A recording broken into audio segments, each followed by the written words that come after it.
you listening? This is the Rob Scott Show. Damn. I mean, really, like, if we're not trying to change the world, what are we doing? Yeah. Welcome back to the Rob Scott Show. Here we are again, and I'm really excited to do this. I'm really starting to have so much fun with this. I love doing this with you, Sarah. Welcome today. How are you?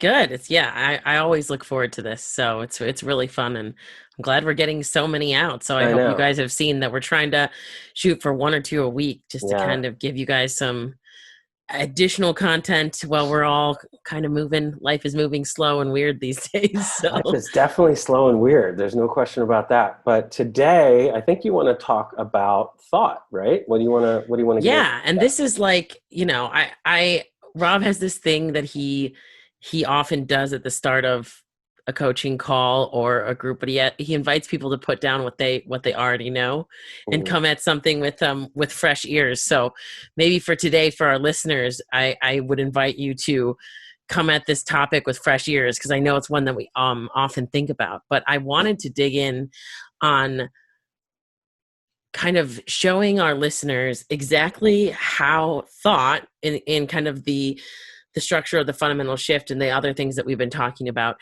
really is a thing that we have trouble noticing and controlling and managing, and how the ripple effect of a thought goes a long way in how we are as humans and how life goes. And yeah, it's related to a ton of things, and I immediately want to share like 5 things about it, right? Great. So we'll just take our time. I think where we probably should start is pointing out very explicitly how this can go badly for people, right? So one example of that is just not being able to focus, or feeling really scatterbrained, or not knowing what you should be focusing on. It could be obviously when we make mistakes in our thinking, when we've made some error of interpretation of something and it leads to mistakes.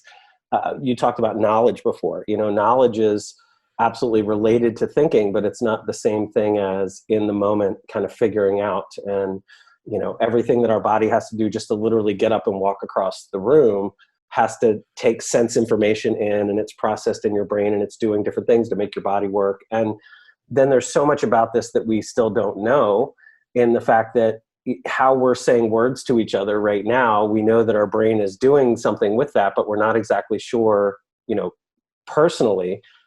I just sort of think vague notions, and then language happens, right? It's so ingrained, right. deep down in, I don't have to think of the next word. The sentences just kind of come and happen. And we don't know what's going to happen next. You don't know what I'm going to say, and that's going to deeply affect what you think and what you're then going to say. And this is kind of like, it's so foundational to everything. When you wrote me that you might have wanted to talk about this, you said it was something like, can we show them how much more important thought is than they think, or something, right? And that was kind of stemmed off of, in building this training, one of the lessons in it, or the things that we've been looking at, is you talk about how when clients come to you, almost nobody says, "Hey, Rob, can you help me think better?" Yeah. And how kind of the thing that you're really doing as a coach is helping them kind of map that, because they're asking for outcomes. They're asking, I want to feel better, I want to do better, I want to whatever. But how you map that back to thought, because it really, like, people don't realize how foundational that is, because that doesn't sound interesting. Rob, help me think better thoughts, but how managing thought and meaning making can make a huge difference in this kind of your field of expertise. So first off, we don't see it happening. It's almost like so much of it is unconscious to us. We then don't know what it's affecting, how it's actually completely interacting and to a great degree causing our emotional reality. And then we don't realize how much that thinking gets biased and kind of patterned, and we start thinking the same things all the time as if they're real, and we don't reinvestigate things. We also don't know how to stop thinking. So if we say to somebody, stop thinking, or think about nothing, most people have no idea what to do with that. What does that even mean? How do I think about nothing? What is that? And so when we can simplify this down and really show people how to use thought completely differently, manage their thought, get much more clear in their thinking, and then ultimately be able to put down thought so that you can actually just move into experience. And everything, in a very deep and profound way, when you can really put down thought and move into experience in a meaningful way, I hate using words like spiritual or magical or any of those things, because I don't, it's much more real than that, right? It's not magical or weird, but what happens is you ground into this moment and everything just deeply calms down. Your agency goes up, your ability to make new choices, your ability to then from there stack on new fresh thinking is much more powerful. And so if we don't have that ability, I usually describe people as lost in thought, like they just can't manage their thought. They don't know where it is. It's continuous, it's negative, it's all these different things.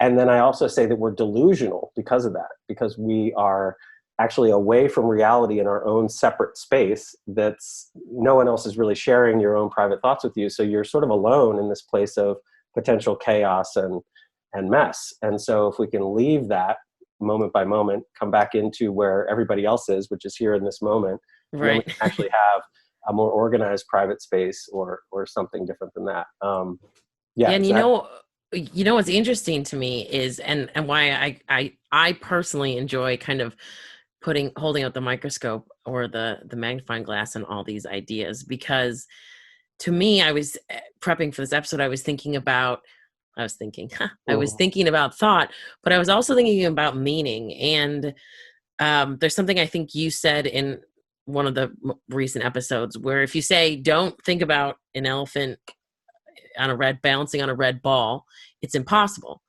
because you have to give something context in order to even process it.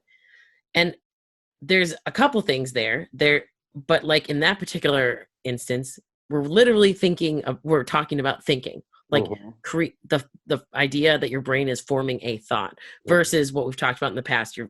You can either be in thought, in experience. Those are the two places.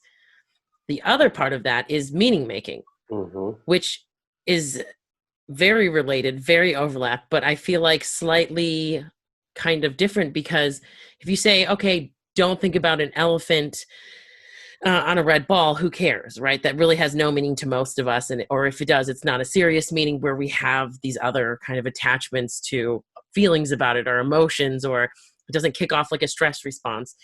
If you say, imagine that the world's going to end because of climate change, instantly, not only does my brain do that same thing where it's now I can choose, okay, do I go with that thought or do I leave thought completely, because we have less control than we think. But then what is the meaning of that thought become? So I don't know. It's just, I was thinking about that kind of fork between, because I think people mix up like mindset, thinking, meaning, but it's really kind of stacked in that you can kind of get better at both skills, both the skill of are my thoughts running wild, but then also what am I doing with them when I choose to have them? Yeah, so there's so many things there, and there's a lot of subtlety, because we can talk about thinking very different ways. We can talk about meaning very different ways. And so we'll keep circling. And if this in some way sounds slightly different than some other way we've talked about it, I'll just say, yep, because it's subtle and it really depends on in which way we're looking at it. I never got to finish the idea. Do you remember what the first sentence was in the thing that you sent me? Do you have it? Why thinking dictates way more than we realize. Okay, well, it said way more than we think at some point, right? Oh, yeah, Which is funny, because it was sort of like what you said when you noticed I just said thinking while we're trying to talk about it. Right. Your thinking is so, your thinking is affecting you way more than you think, right? The fact that sentence, we can fly right by that and not kind of laugh at it. It's like it's this recursive thing, right? Your thinking is so basic to what your consciousness is striving to do, right? It's constantly trying to look for patterns and do meaning making, etc. And so that part of when I say don't think of an elephant, or if I just say think of an elephant, the fact that if you're listening and using language and you're giving me like it's really precious what you're giving me. When you're giving me your attention could be anywhere. It could be off in another thought by yourself. It could be in a book. It could be in a movie. And the fact that you're here giving it to me is a really valuable thing. And then it kind of matters what we say, because I'm through my language, I'm implanting ideas into your head, whether you want them to be there or not. And so this is happening to us all through all the media that we consume, the books that we read, the TV shows that we watch, the people we surround ourselves with. If we're around addicted people and they're abusive, we're getting all kinds of negative messaging, and that is constant. And we then say, oh, that doesn't affect me. But for the period of time that it was happening, you were absolutely affected. If I just kept saying global warming, the world's going to end, and wildfires, and as we start saying them, immediately you make that meaning, and there's at least a blip of a space where that's occurring for you.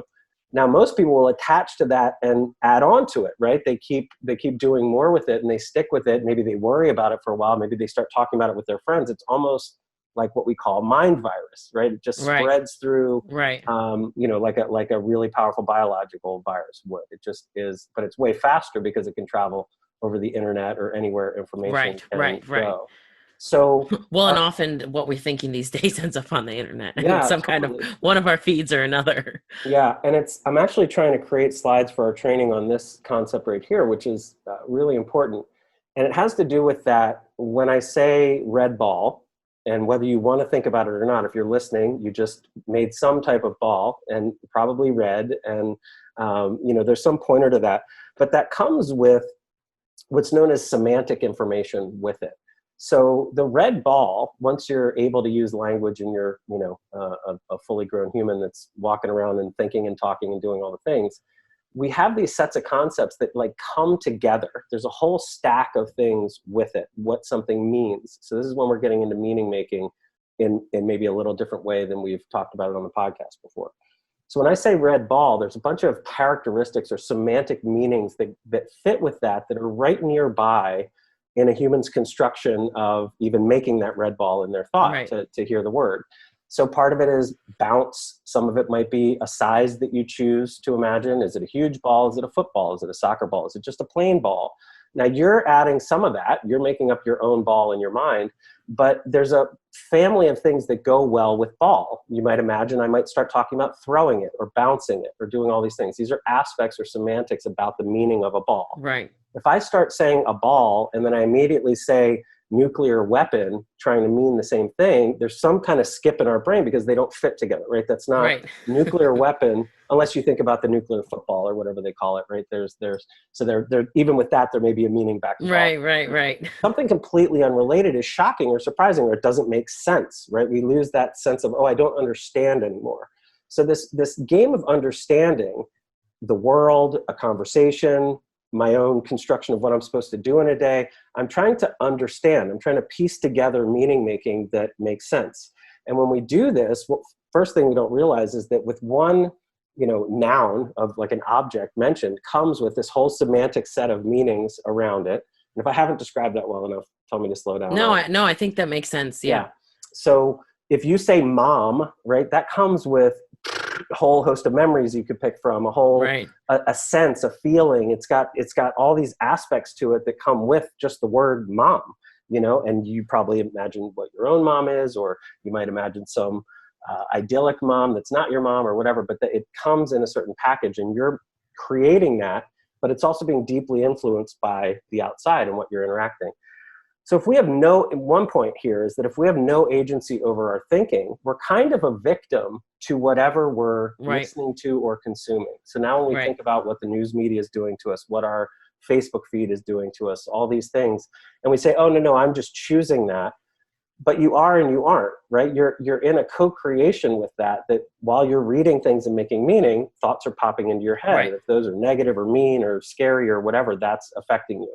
So then how good are you at putting a thought down and either moving your thought fully, or how much do you get attached and you kind of can't let a concept down? So things like depression are often related to like ruminating or something. We start thinking about something really sad and we kind of can't put it down, and that meaning just stays and it persists.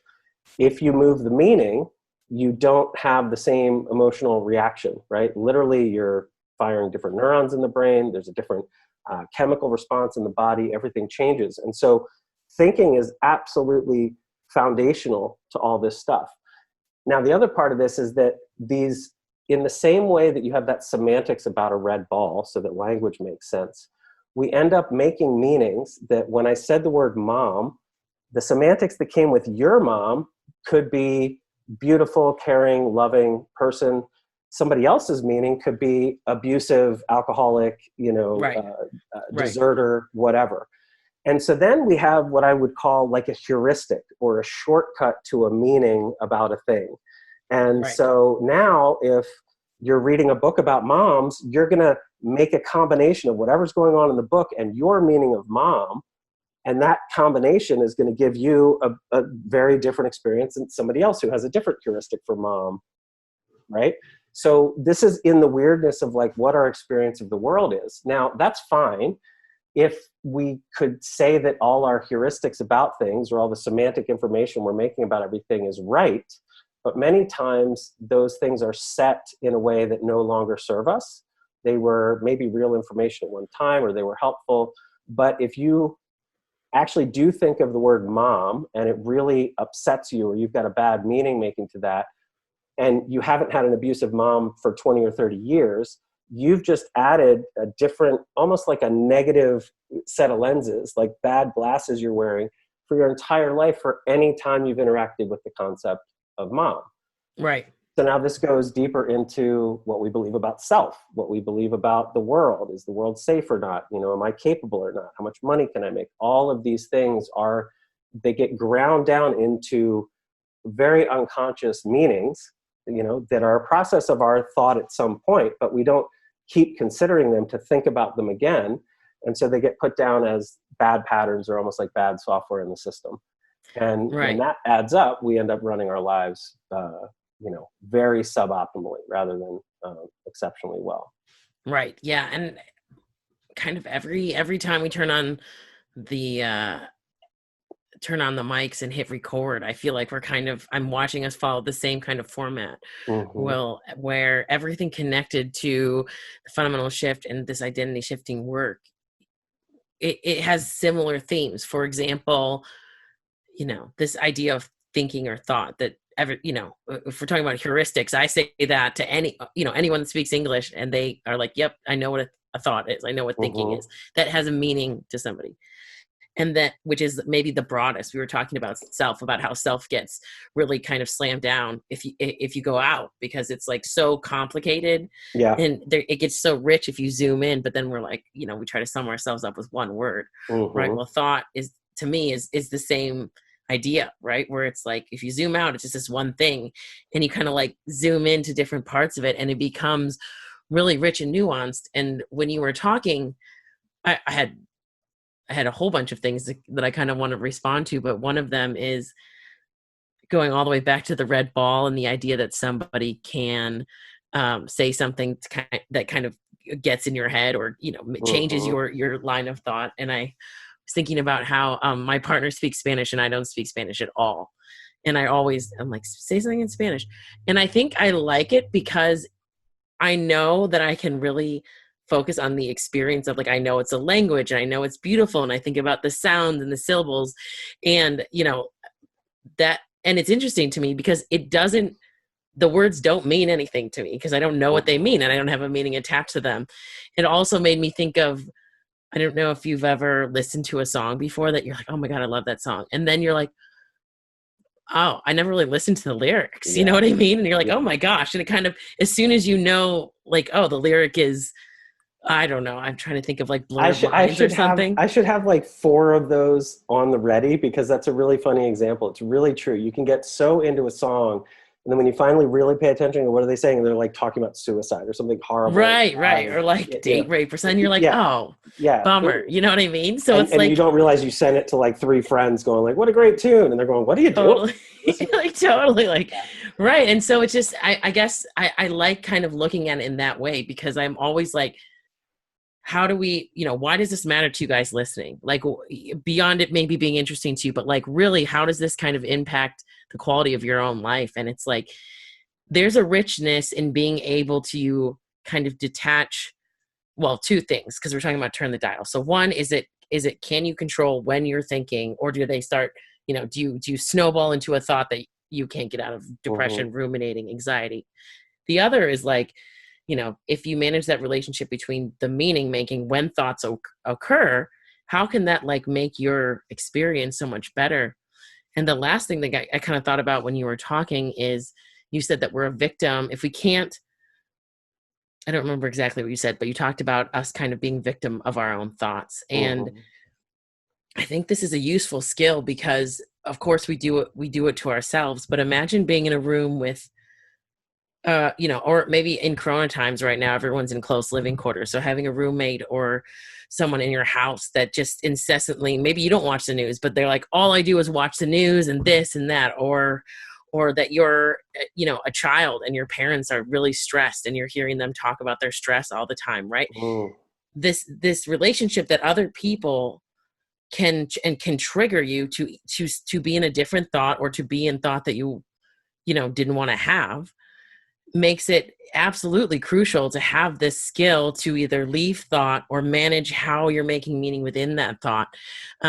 Because it's not always up to us. It's not like, oh, I should think better. Like if you came at me with something like, oh, Sarah, this and that, and I can't hold a boundary because my head just goes, right? I'm like, Mm-hmm. oh my gosh, Rob thinks I failed and I'm this. And it's just like, down a domino effect. That's like you really do become a victim in practical ways, right? Then it's like, oh, maybe I don't do my work, or maybe like that literally makes me cry. I'm so upset. And you know Mm-hmm. what I mean? It's like that ability to say, all right, hold on, brain, like stop, reassess. What is the Yeah. meaning? Is it right? Is it wrong? And maybe it is something like it's like a hard conversation or something. I'm not saying make light of all the meanings, but I'm saying that ability when other people bring in thoughts or meanings, and if you don't have that agency over your thinking and your meaning making, then you're kind of in trouble. Yeah, totally. And the other thing is, if you don't, I mean, like, there's so many practical tips. If the news is just playing all the time, maybe don't do that so much. If it's truly not new news that's important to learn, which you will find out, right? You will not escape the big news that's really important to know. It's going to get to you through people, or when you do listen to the news or whatever. But having it on all the time actually can become almost like an addiction to the stress and anxiety. And this is very subtle.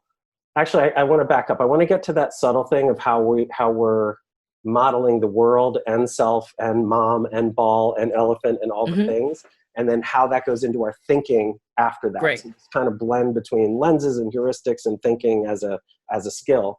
But where I want to make this much simpler and so much more vast, like why this matters is I'm going to guess that in your life there's about 3 or 4 big areas that really matter to you.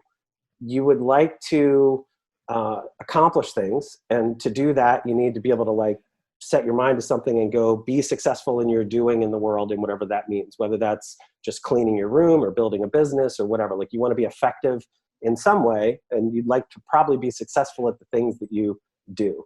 Now, we all know someone who's successful but they're not happy. The other dimension we'd really like to get is we'd like to manage our emotions differently. And this doesn't mean just always be happy all the time, but maybe have a deeper sense of emotional mastery, a sense of peace, a sense of when you're sad, it's meaningful to you. When you're happy, you can really enjoy it. You're not lost, in the negative emotions all the time, right? Not afraid of emotions. Right. We want to deal with relationships better. We would like our relationships. We want to be popular and loved. We don't want to be hated and thought to be a loser. We would like to have meaningful people in our lives. And, there's a whole skill set around that. At the center of any of those things, and essentially any of the other things that are going on, like you just enjoying an afternoon by yourself in a park, comes down to like, what is the quality of your thinking? And when we hear the quality of your thinking, there's an immediate meaning to that. Part of that might mean, well, to do that, I'd have to be smart or whatever. No, I know that's what popped into my head when you said quality of thought. It I was like bet. intelligence, Yes, intelligence, right? Well, that's one part, but that's not the whole thing. It doesn't mean that you have to be more intelligent. If you could just be more focused, that would be really effective. If you could just put down ruminating thoughts, that would be really effective. And what we don't get is that this is actually deeply connected to emotions. If your emotions are a manufactured state between a somatic experience in your body and the meaning that you're making in the moment. And as you affect either of those, the first and easiest one is your thinking, you change the emotion. Like, you literally just can't keep manufacturing the same thing. If you do keep manufacturing it, it's because you didn't really change your mind in a meaningful way. You moved it for a second and then it went right back. And as soon as it went back, you'll feel the same way. As soon as you focus again on that person that you lost or that failure from whenever, those emotions can come back. The fear, the worry, the embarrassment, all those things are right there again. And so this isn't to ignore things. This isn't to become a sociopath where you don't feel anything, but it's to have this awareness of your thinking, of the meaning making that you're adding to stuff. Like, do I just think that moms are bad all the time? Like maybe I should investigate that. Also, am I just constantly focusing on things that aren't really feeling great? So if you have that roommate and the news is on all the time, if you don't know that that's actually putting into your head deep negative things, quite literally your model of the world changes. So another part that's very deep in what's going on in our mind is we have a model of self in the moment. We have a model of mom. We have a model of a ball. This is all happening like in the thought space, right? This is in the non-material thought space that's A model happening, of the world, right? based on what the news headlines are. Totally. But those news headlines are going to be altering my model of the world. Like in just, if there's enough of them, all of a sudden my feeling about the world isn't safe. And now I'm going to be looking for things unconsciously to keep that new belief about the world right. So when I see one boarded up window in town, I might catastrophize that and go, I was downtown and oh my God, there's boarded up windows everywhere, and it gets exaggerated. And that's not me exaggerating consciously. That's an exaggeration that's happening in the meaning making, because boarded up window plus all the bad news I've heard, plus my roommate who's always upset about it equals we're in danger, right? And that may not be accurate. And to some degree, it may be accurate, but it might not be useful. It may not be the thing that you need to focus on right now to ideally get through your day and succeed, even if the world is more dangerous in some way that day. So your thinking is the root to all of this. And most people are just arguing for their own existing poor meaning making. They're existing for, no, you don't understand, I am a loser. Rob, no, I'll never be good at that. Money's not for me. It's not going to work out. And whether you're doing that 100% and 100% believing in it, or it's just subtly affecting you, so much of this is happening unconscious to you that the game here is to wake up to this happening and start to have your own thinking within your attentional space.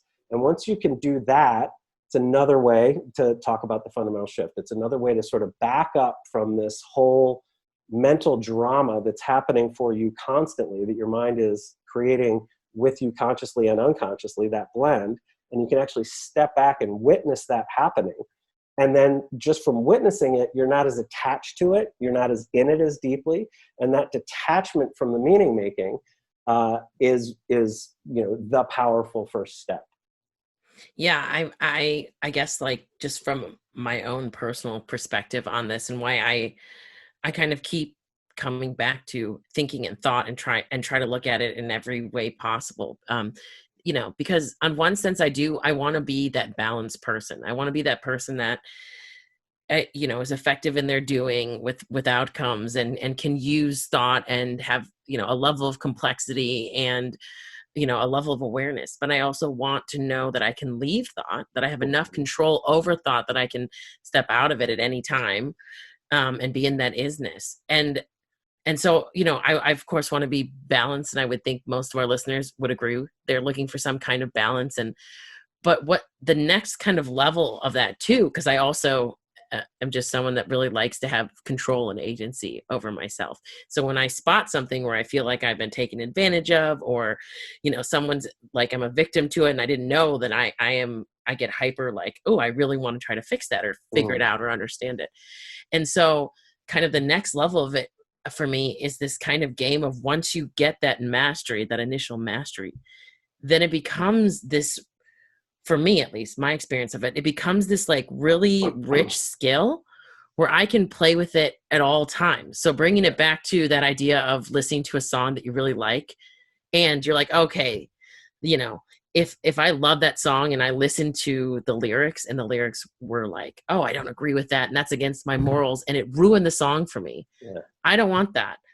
But I also want to recognize that there's like someone might listen to that and not like, I want to hold all the nuances of it. Likewise, like, you and I both really enjoy movies, and I'm sure you're missing them as much as I am. Badly. But yeah. I pick movies because I know that it will pull my thoughts a certain way. So if I want to be, challenged or something, I'll pick something. If I want to be excited, like, I know my my relationship to kind of thought and emotion enough that I know whatever I put in front of me, like I can shut off the excess, the noise. I can like hone in my thought, and then I can like kind of put my hands up and say, okay, I'm intentionally going to like let this just take me, right? Like I'm going to engross myself in the story and either learn something, or maybe it's like a foreign film where I'm having that experience where I'm like, I don't want to hear the meanings that I already have in my head. I want to hear a different language and then a visual, or, you know, a sci-fi or action. But I like, you can do that kind of concept, or I find that I can do that kind of concept that I intentionally do when I pick what movie I want to go engross myself in for 2 hours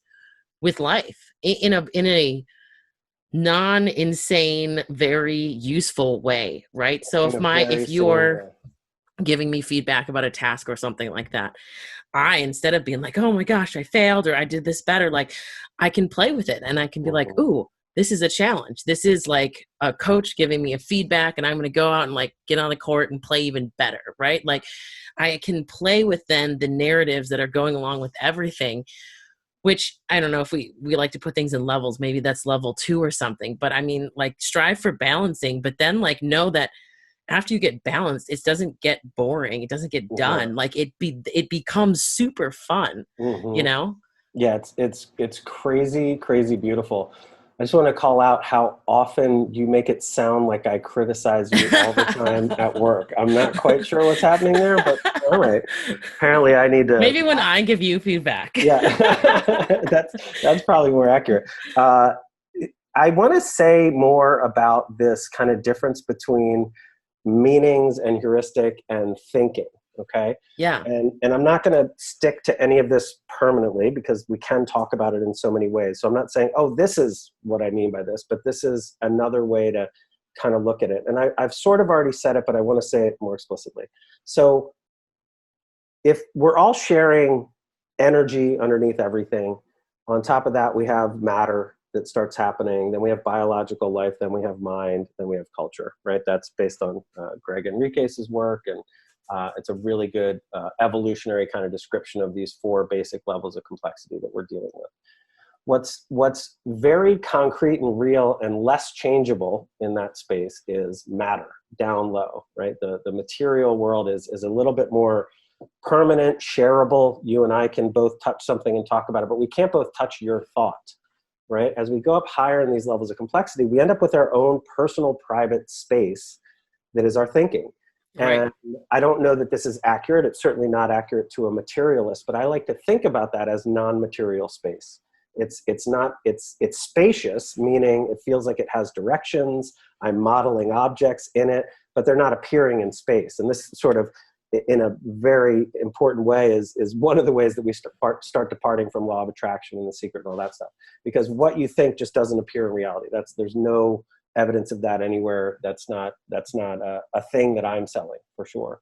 But your thoughts very much change your experience of you, and then you're interacting with the rest of the world. So in that, you can manufacture a big business if you change your thinking and do certain things. So thoughts, definitely crucial. What's happening with meaning makings and how we often talk about lenses and stuff like that is that we are having alterations to true interpretation because we don't have actually the mechanism to truly interpret anything.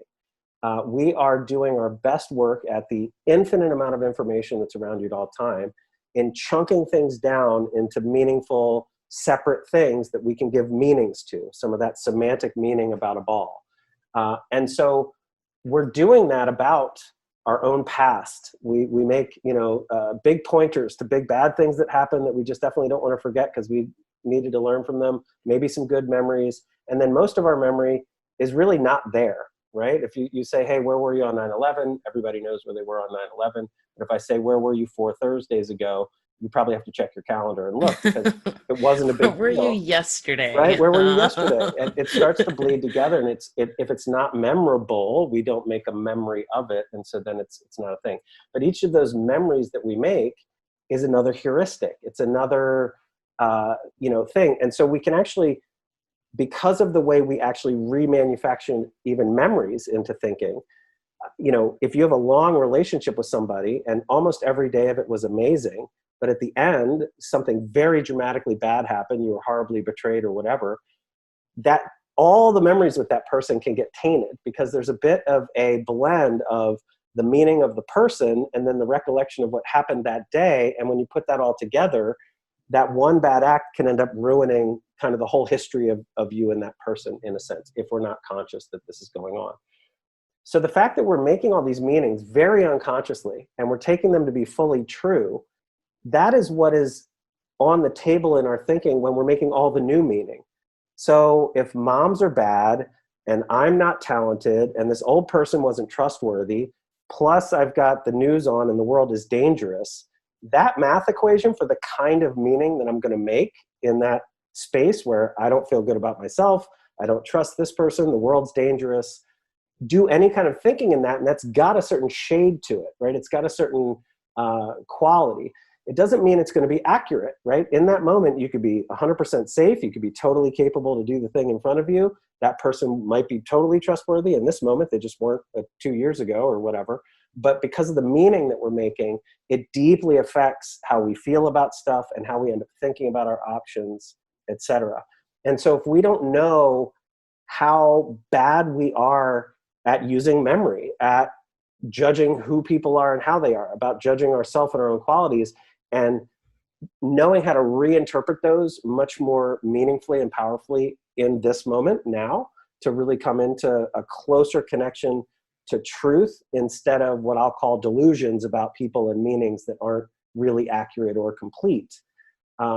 Is that just more confusing, or does that make sense? No, it does make sense. And it highlights for me, like, if we go back many, many years ago, I've heard you talk about the story of, the wrestle and the tiger in the grass, right?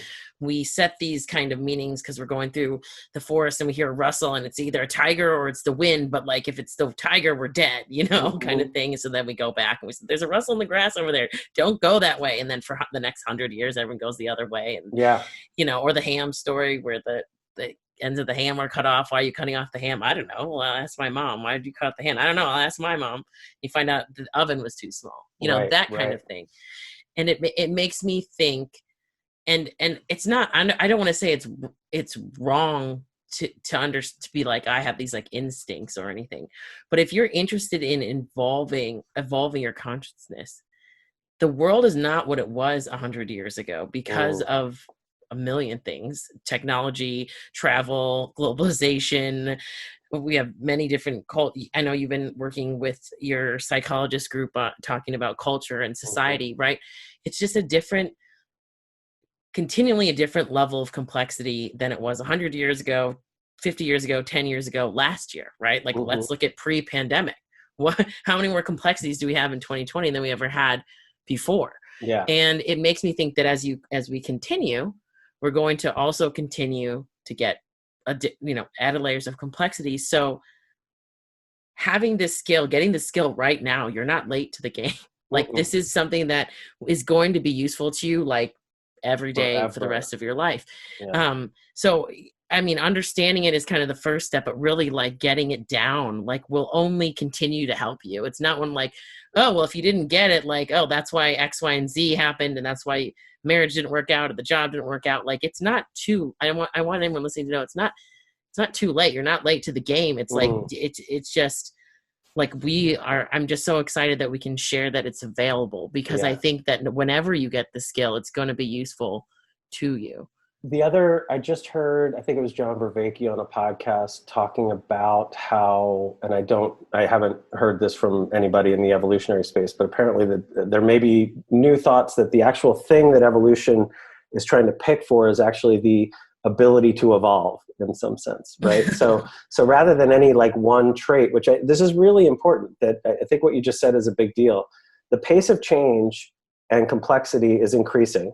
And it's always been increasing, but it seems to have also always been increasing the speed of that increase. So we're at this real pivotal point where some people call it the information singularity. There's a lot of different ideas here, but I think we can all feel that even once things have calmed down, like we're not even going outside as much because of the pandemic, still life is chaotic because of screens and because of technology, because of so many levels of access of checking your messages and all the places and all the things.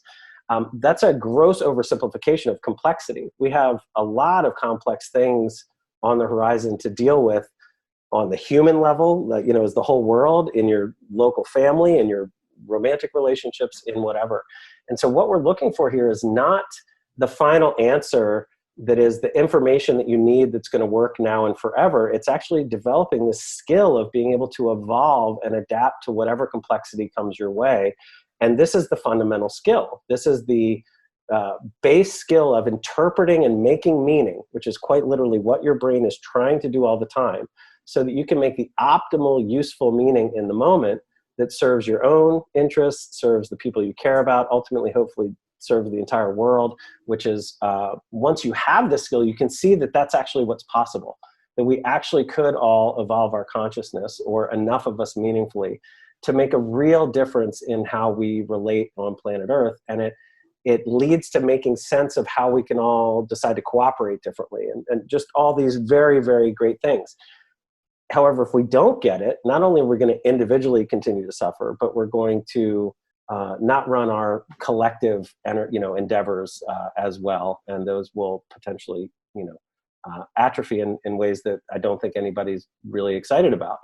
So, the skill of mastering your own meaning making, literally moment by moment, and it's not a task that you have to do every moment, but in any moment you come back and you reset and you can have a really applied wisdom. That is the key skill that is going to make you able to adapt and thrive and, evolve, the capacity of evolving yourself continually. Imagine if, like, every skill you had, someone's like, you have to always be doing it, and how awkward that would look like. That'd be exhausting. Yeah. You're like, I shoot free throws. All right, never stop. Never stop. We're trying to give you a skill that you can use when appropriate to use. And the other thing, I guess, the last thing that I have to say is kind of a shameless plug, because I feel like I can do that, and maybe you feel awkward doing it, but Rob and I and our team, we think that we have something really special with the work that we're doing. And I've been around for a while with Rob, and I've watched him try to fit this work and these teaching and these tools into a mold that, like, didn't quite fit it. Like, it wasn't the right size. And I think it was because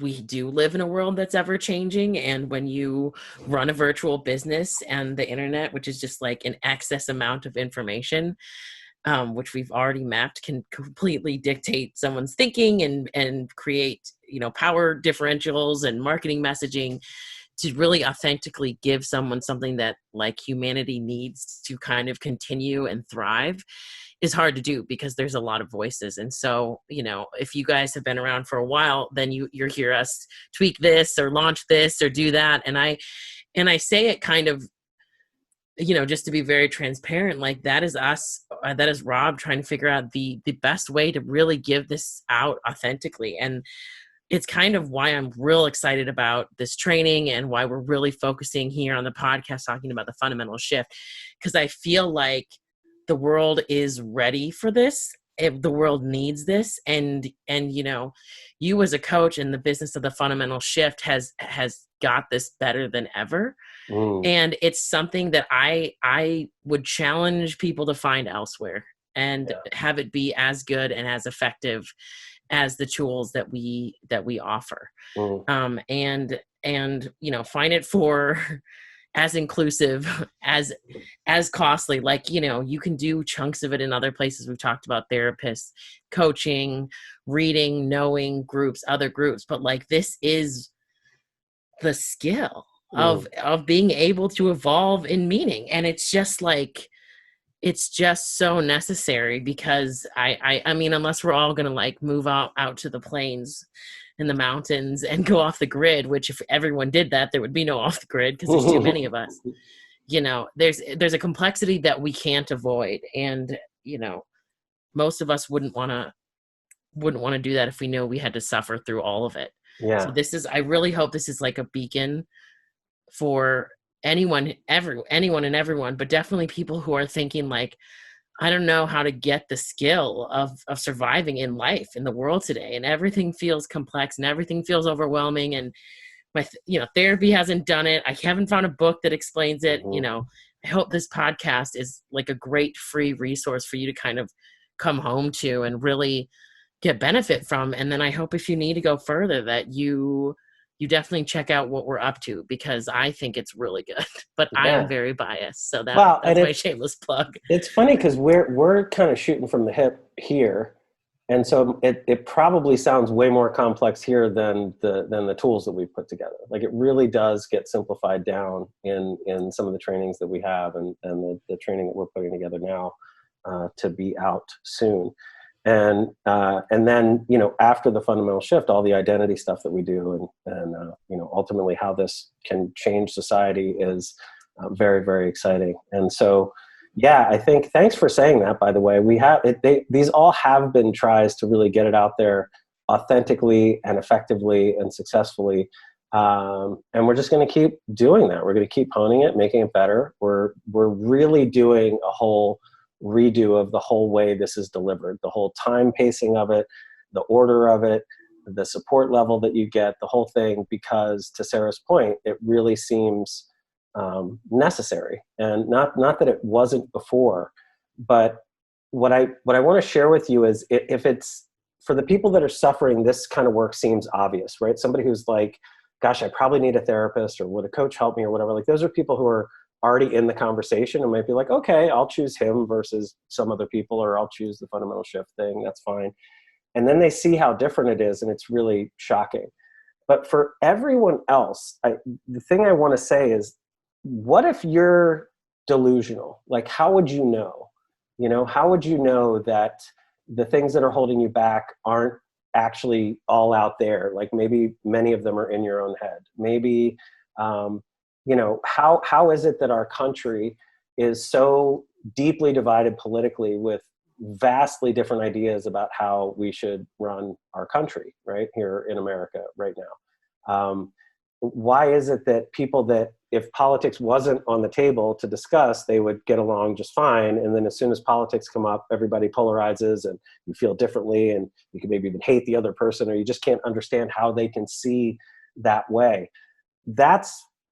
When I say delusional, I don't just mean you're running crazy in the streets and you have no idea which way is up, right? That surely would be delusional. But there's all these subtle little delusions which are in our everyday life, which might just be biases. They might be opinions that aren't accurate. They might be, you know, think about somebody who's deeply racist. If that's not you, I hope that that's vile to you, but that's a kind of delusion, right? That's somebody who's been coded to feel a certain way about a certain race of people, and it's a delusion. And so this is the shortcut to not getting out of any one delusion. You know, this isn't mindset training, because it's not, here's your 3 mindsets to install and your affirmations and go have a good day. This is at the base root of how your mind does any of this stuff. And so what immediately, when you see how to do it, what immediately is on the table is everything that you considered that leads to a bad emotion or leads to a bad outcome or whatever can immediately be seen differently and changed. And when you change how you think, how you feel changes, how you behave changes, how you show up changes, what's possible changes, the whole game changes. So this is the foundational stuff. This is step 1. And if we don't have this, I promise that you're delusional, hopefully in ways that aren't affecting you. I hope that you're fine. But chances are you're not seeing what's really possible emotionally, mentally, and behaviorally, and relationships and all that. So, Yeah, I feel like we did pretty good full circle there. cool. Good. Yeah, like I feel like we started with, your thoughts affect everything, and it's Yeah. like went Completely all the by way in and accident. came all the way back out. So Perfect. I Perfect. love that. This is like this is pretty interesting to me. I felt like I learned a lot on this one personally. Oh, good. Awesome sauce. Okay, cool. All right. So free training coming out soon. Don't hold me to a date. I'm trying my hardest. We'll get there as quick as we can, but we will definitely let you know when it's out, and it's going to be exciting. And you can certainly reach out to ask us about it, or tell us to let you know personally as soon as it's out by going to robscott.com. And you can find me in all the social places through that, or just look around. You know, I'm not hiding. So anyway, this has been amazing. Thank you, Sarah. You're welcome. Be kind to yourself and everybody else. And we'll talk to you really soon. Bye-bye.